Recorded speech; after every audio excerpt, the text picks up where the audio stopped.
여러분 새해입니다. 새해. 그래서 이제 새해 첫 번째 주일에는 새해 우리 교회 표로 설교를 제가 합니다. 그래서 표는 이제 올해 제가 위임 목사로 어떻게 목회를 하겠다 하는 지향점이 담겨 있으니까 여러분들도 같은 호흡을 한다 이런 생각으로 바로 믿고 서로를 섬기는 행복한 신일교회입니다. 표는 알아야 되지 않겠습니까? 한번 따라해 보시죠. 바로 믿고 서로를 섬기는 행복한 신일교회. 예.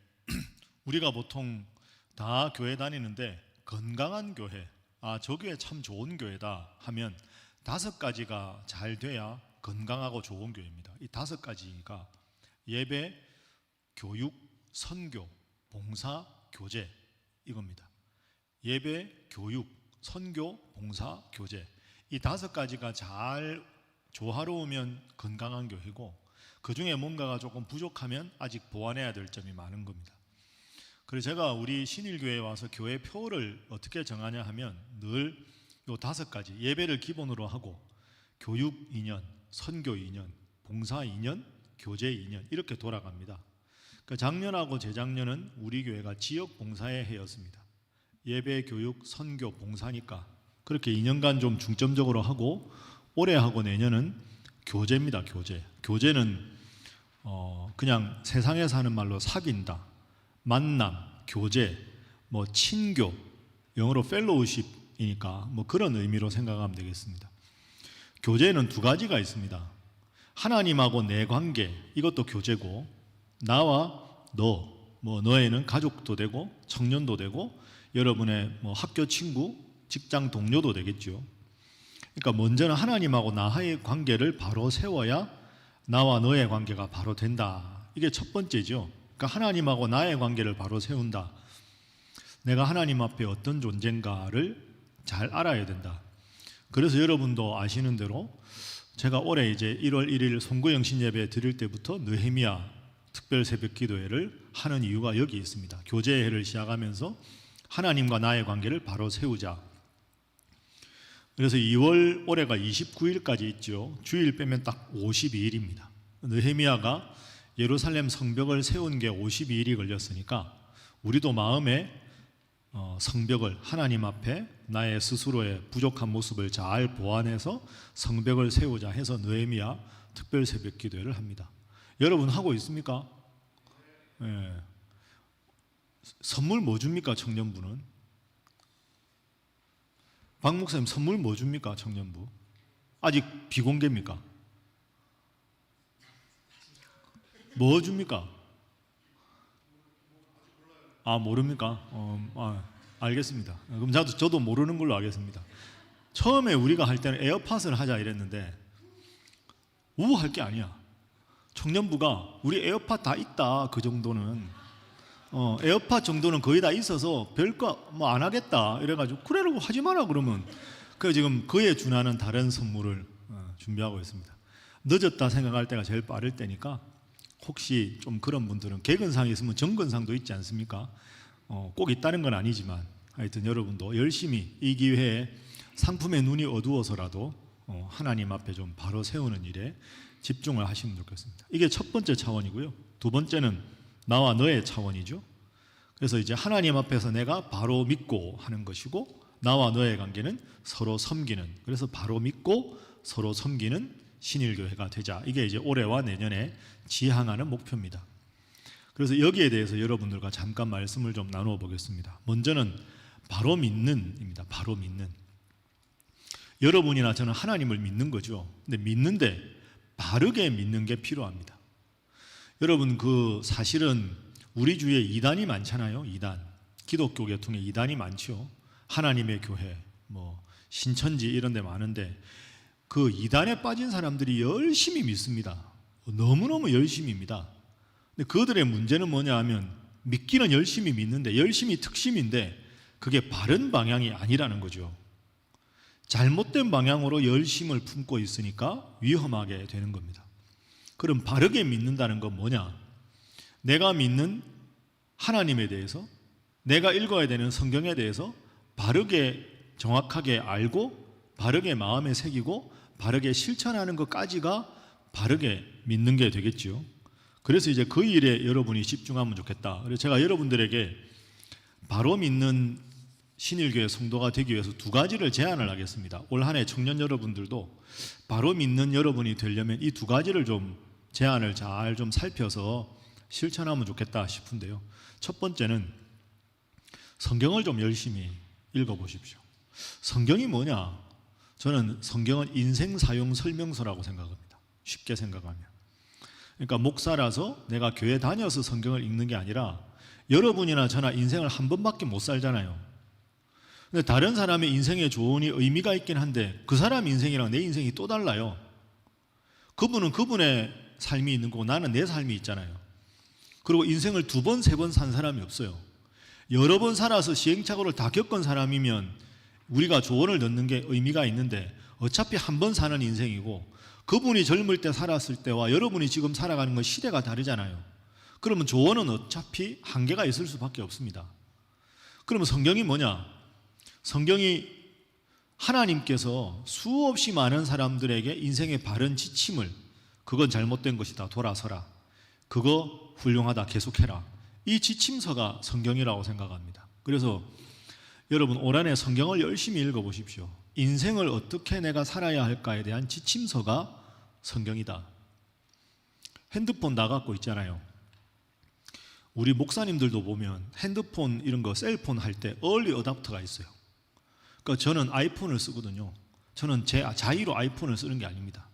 과거에 처음에 막 나올 때 부목사님들끼리 모였다가 제가 회의하러 들어갔는데 목사님 핸드폰을 바꾸십시오.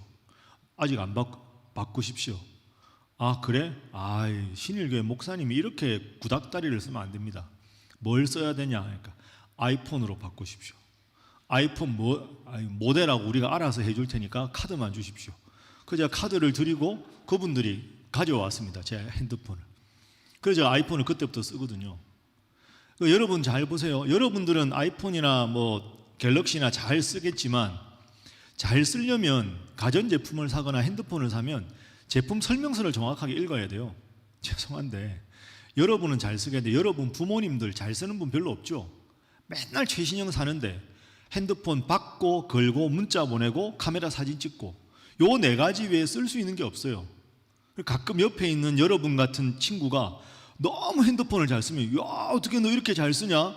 알고 보면 자기께도 기종이 좋은 건데 설명서를 정확하게 숙지를 안 하면 아무리 핸드폰이 좋아도 그걸 제대로 활용을 못하는 거죠. 성경책 옆에 두면 뭐합니까? 옆에 두고 안 읽으면 이 성경이 내 인생의 사용 설명서의 역할을 제대로 못하는 거죠. 그래서 여러분 성경을 제가 목사라서가 아니라 성경은 인생을 바르게 살아가는 가장 중요한 지침서이기 때문에 열심히 읽으시라. 이게 첫 번째 제가 여러분에게 드리는 인생의 조언입니다. 두 번째는 성경을 읽어도 무슨 말인지 모를 때가 많아요. 그러니까 새벽 기도회를 여러분이 교회 참석을 할 수 있으면 좋고 아니면 우리 새벽 기도 설교 시간이 길지가 않으니까요. 새벽 기도 말씀을 붙잡고 기도하는 습관을 가지십시오. 그럼 새벽 기도회 때 설교를 하면 말씀의 뜻이 뭔지 알잖아요. 기도 중에 제일 좋은 건 말씀을 붙잡고 기도하는 겁니다. 성경은 약속이죠. 예수님을 보낼 것이다, 구약. 예수님이 오셨다, 신약. 그럼 성경은 기본적인 구조가 약속과 성취입니다. 왜 우리가 얼마 전에 보는 크리스마스가 중요하냐? 구약 성경에 보면 최소한 148곳 제가 알기로 예수님이 오실 거라고 구약에 약속이 돼 있어요. 근데 그 약속이 실제로 이루어진 게 예수님의 탄생이거든요. 그러니까 예수님의 탄생이 의미 있는 이유는 예수님이 태어나셨다는 것도 중요한데 구약 성경의 약속은 그냥 공수표가 아니라 반드시 이루어진다는 제일 좋은 근거가 예수님의 탄생입니다. 그러니까 성경은 다 약속이에요. 그러면 성경을 읽고 하나님 이 약속을 오늘 제가 붙잡았습니다. 이 약속대로 제 삶에 이루어 주십시오라고 말씀을 붙잡고 기도하면 그 약속은 반드시 성취가 될 겁니다. 그러니까 올해 바로 믿는 청년들이 되려면 첫 번째는 여러분 성경을 열심히 읽으십시오. 두 번째는 그 말씀을 붙잡고 기도하십시오.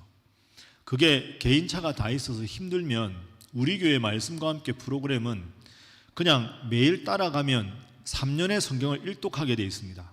그러니까 다른 게 힘들고 따로 큐티할 시간이 없으면 그냥 말씀과 함께로 열심히 하시면 되겠습니다. 공중에 나는 새가 며칠을 굶으면 죽을까요? 보통 열흘입니다. 새는 열흘간 안 먹어도 살 수 있어요. 열흘을 안 먹으면 새가 보통 죽는답니다. 사람이 하나도 안 먹고 아무것도 안 먹고 얼마나 살 수 있을까요? 며칠 정도 굶으면 사람이 죽을까? 15일. 사람이 보름을 굶으면 죽습니다. 그런데 좋은 물을 마시면, 물을 좋은 걸 먹으면 40일까지 안 죽습니다. 그래서 극한의 순간에 기도하는 분들 보면 40일 금식 기도한다고 들어보셨을 거예요. 100일 금식이 안 됩니다. 논리적으로. 초인간적인 능력이 아니면 40일이 마지노선입니다. 좋은 물을 마시면 죽지 않을 수 있는 게 40일. 그래서 40이라는 숫자가 성경에 많이 나오는 이유가 거기에 있습니다. 그러면 새는 열흘간 안 먹어도 살고, 사람은 보름, 펫 중에 개는 20일입니다. 그런데 거북이 있습니다. 거북이는 얼마나 안 먹어도 살까요? 이게 얼마일까요? 닷새? 아닙니다. 500일입니다. 500일. 거북이는 500일을 안 먹어도 삽니다. 근데 교인 중에 거북이 교인이 있습니다. 거북이 교인.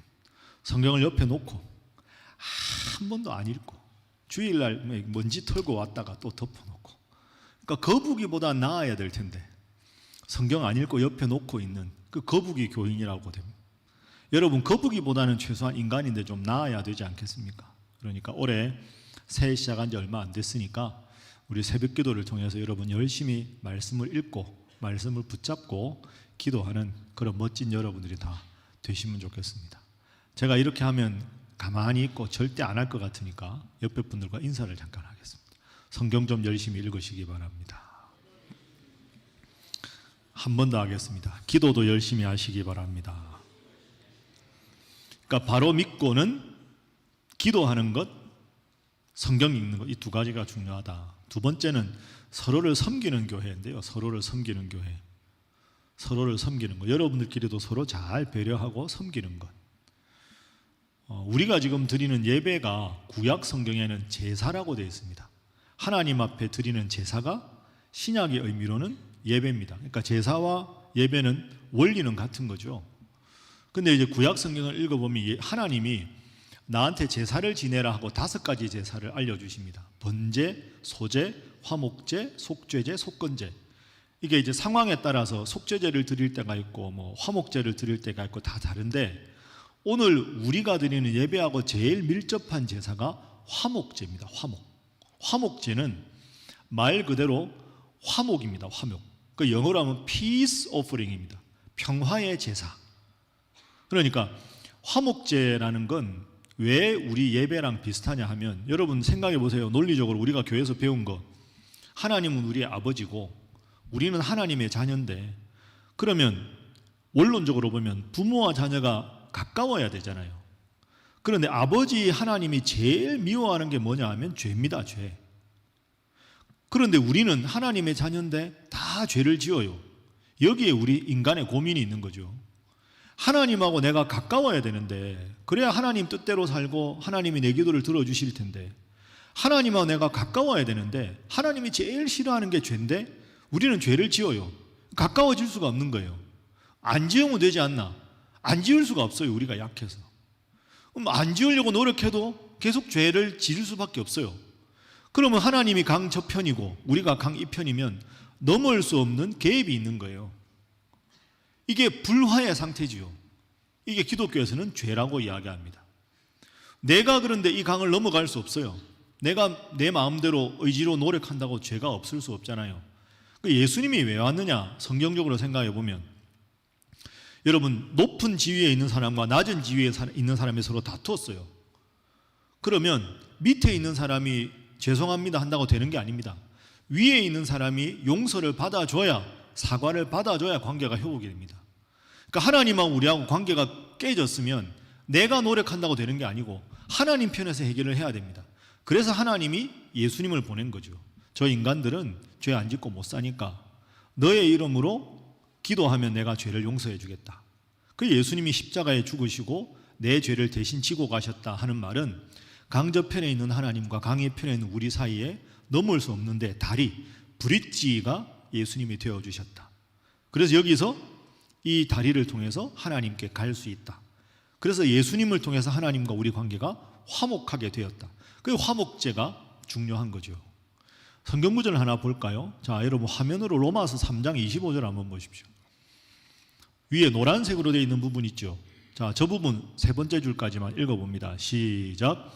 이 예수를 하나님이 그의 피로써 믿음으로 말미암은 화목 제물로 세우셨으니.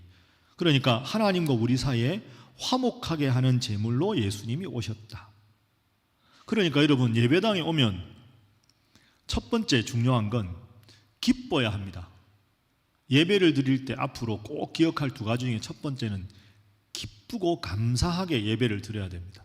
예배당에 들어올 때 집에서 혹시 마음 불편한 일이 있더라도, 여기에서 좀 불편한 분이 있더라도 항상 예배당에 올 때는 기쁜 마음으로 와야 합니다. 왜?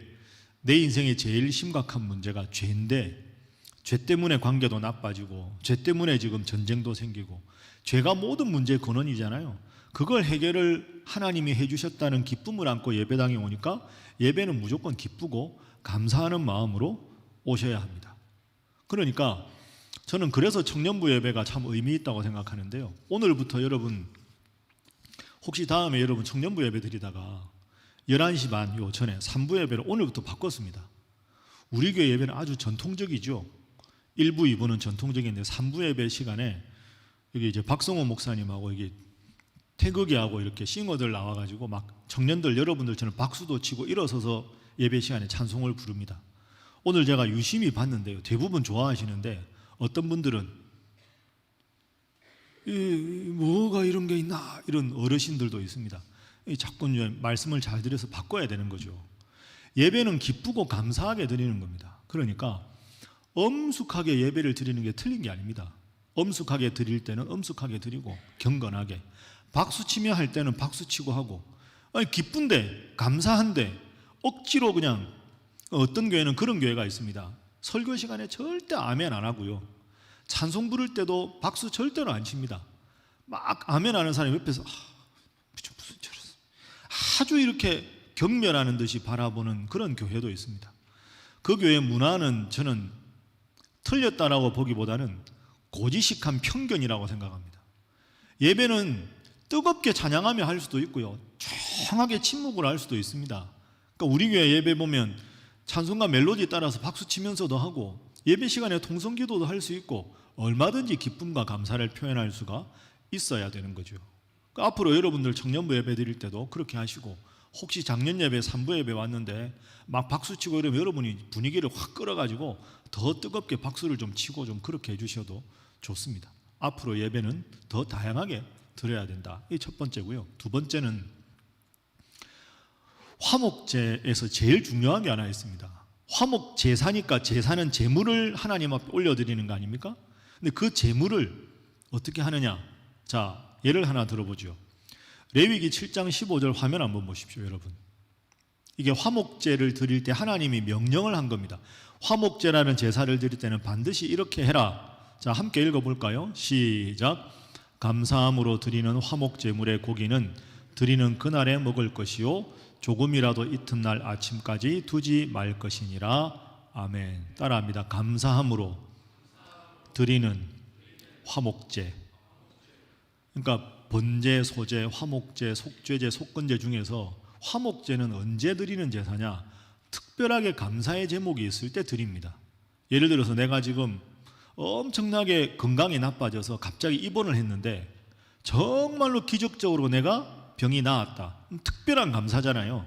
그 특별한 감사가 있을 때 하나님 앞에 제물을 바치는 게 화목제입니다.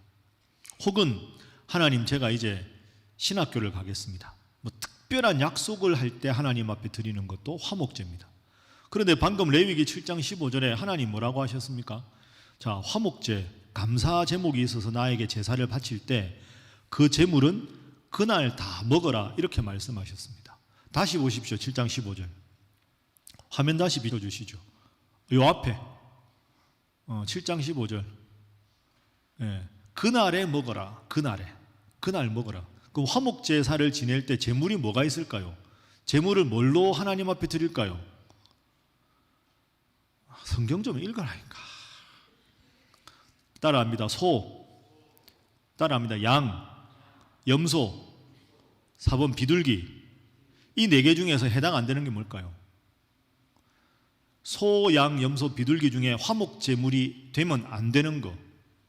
1번 소, 2번 양, 3번 염소, 4번 비둘기. 몇 번일까요? 4번 비둘기입니다. 왜 비둘기일까?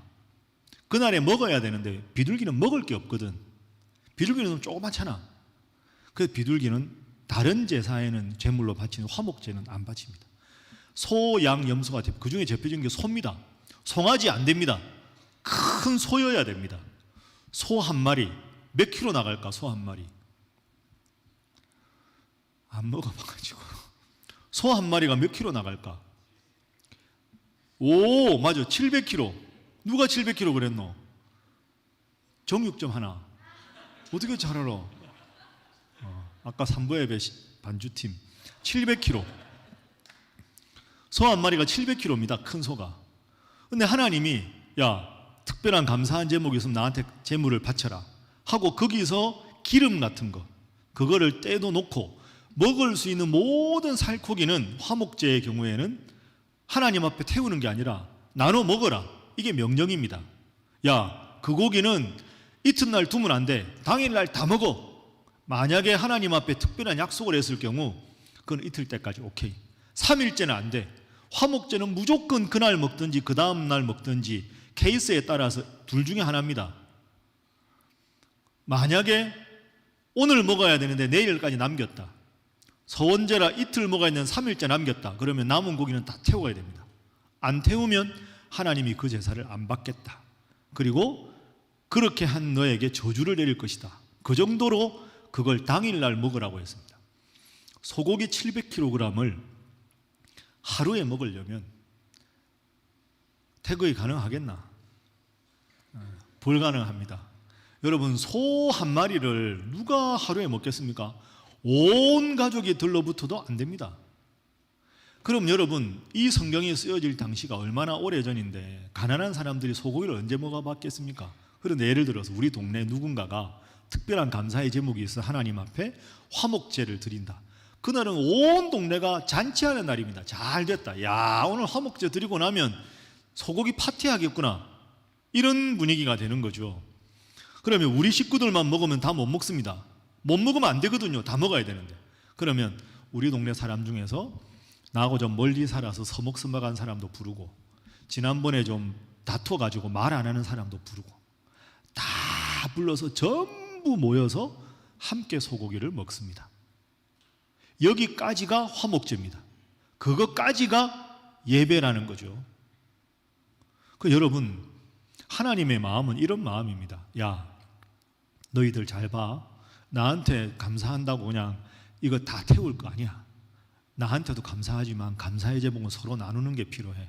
그러니까 화목제 감사해서 드리는 건 전부 나눠 먹어. 아유, 축하합니다. 좋은 일 있어서 행복하시겠네요. 축하합니다. 서로 잔치 벌여서 서먹서먹한 사람들 서로 화해하고, 미워하던 사람들 서로 용서하고 잘 지내라. 너희들끼리 잘 지내는 모습을 보는 것까지가 내가 기뻐하는 예배다. 이게 예배의 의미입니다.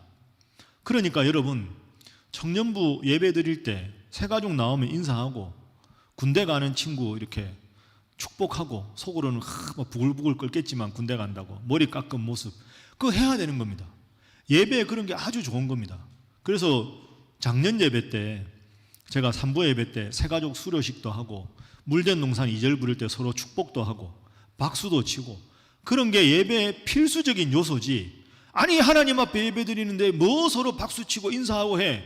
그건 기본적인 화목제물의 성격을 잘 모르는 이야기입니다. 그래서 제가 교회 와서 그런 거 많이 합니다. 물된 농산. 그래서 우리 카페도 물된 농산이 된 거죠. 하나 안 하는 게 있습니다. 제가 우리 교회 정치인이 오면 소개 안 합니다.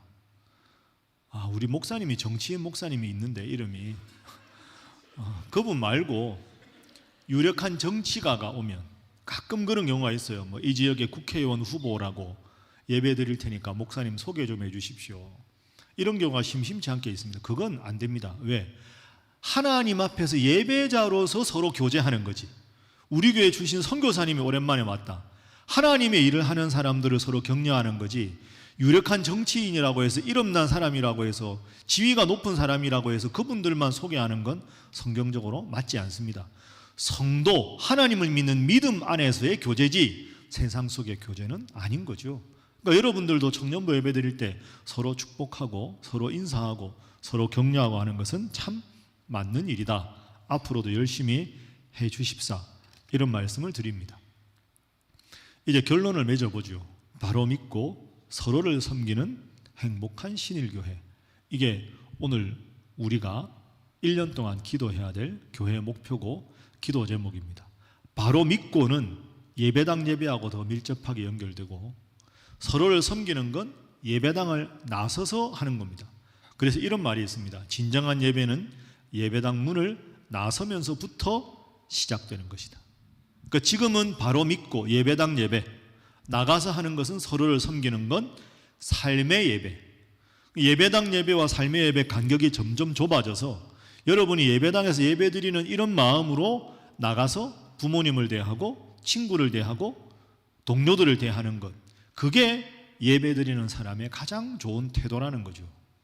제가 바라기는 혹시 여러분들 중에서 조금 불편한 관계에 있더라도 예배당에서 나갈 때 여러분이 먼저 사과하고 먼저 서로 용납하고 화해하고, 그리고 주일 예배 끝나고 혹시 내가 그동안에 꼭 연락을 하고 기도라도 해줘야 되는데 못 해준 친구 있으면 전화해서 여러분이 먼저 기도해주고, 직장 생활을 하거나 아니면 취업 준비하는 친구나 힘들어하는 친구 있으면 다시 전화 걸어서 한 번 더 격려하고 기도하고, 그래서 여러분 때문에 관계가 회복되고 기쁨이 생기고 누군가 용기를 얻고, 그게 다 삶의 예배죠. 예배당 예배와 삶의 예배가 연결되는 것. 이런 일이 계속되면 여러분이 신앙생활하면서 기쁨이 생깁니다. 아, 저 친구와 내가 이제는 하나가 되고 서로 배려하게 되고, 그러면서 삶 속에서 아주 기분 좋은 신앙의 이야기거리가 많이 생기는 거죠. 그걸 우리는 교회에서 간증거리라고 이야기합니다. 예배를 잘 드리고 삶의 예배로 연결되면 간증거리가 많아집니다. 그래서 제가 오늘 설교 끝나고 찬송가를 그걸 불렀습니다. 자막 한번 띄워보시죠. 예수로 나의 구주 삼고, 이거 다 아시죠? 성령과 피로서 거듭나니, 중요한 게 그 다음에 이 세상에서 내가 주님의 영광을 보겠다. 예배당에서가 아니라 예수님을 구원자로 삼고 살아가다 보니 세상에서 내가 사는 모습을 통해서 하나님께 영광 돌리는 삶을 살겠다. 저게 삶의 예배입니다. 모쪼록 우리 사랑하는 청년들도 1년 동안 하나님 바로 믿고 서로 잘 섬겨서 멋지고 하나님께서 또 복 주시는 믿음 생활 잘하는 여러분들 되시기를 주님 이름으로 축복합니다. 기도하겠습니다. 하나님 감사합니다. 보석 같은 귀한 청년들, 또 이렇게 11월 12월 못 봤는데 오랜만에 반가운 얼굴 보게 하시니 감사합니다. 하나님, 올 한 해도 이들의 삶을 주관하여 주옵소서. 하고 싶은 것 많고 할 수 있는 것이 얼마나 많은가 스스로 돌아보면 때로는 답답할 때도 있고 때로는 젊음이라는 자신감도 있지만 나 스스로를 바라보면 무기력함을 느끼고 답답함을 느낄 때도 많이 있습니다.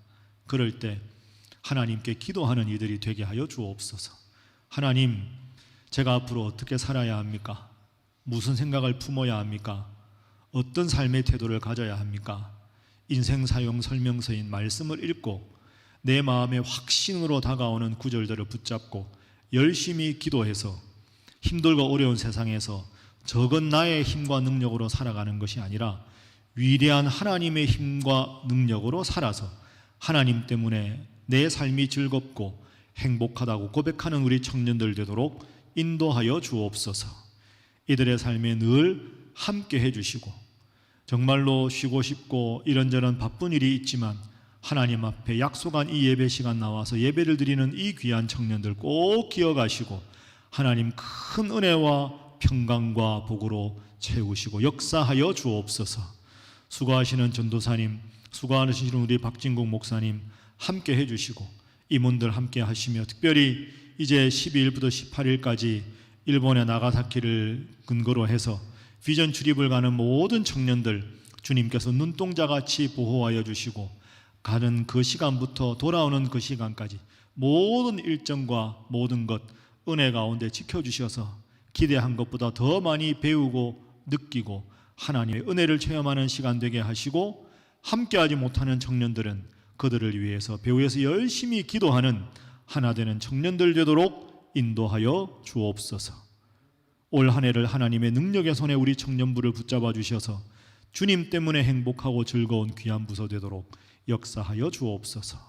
믿고 감사하며 예수님의 이름으로 간절히 축복하고 기도하옵나이다. 아멘.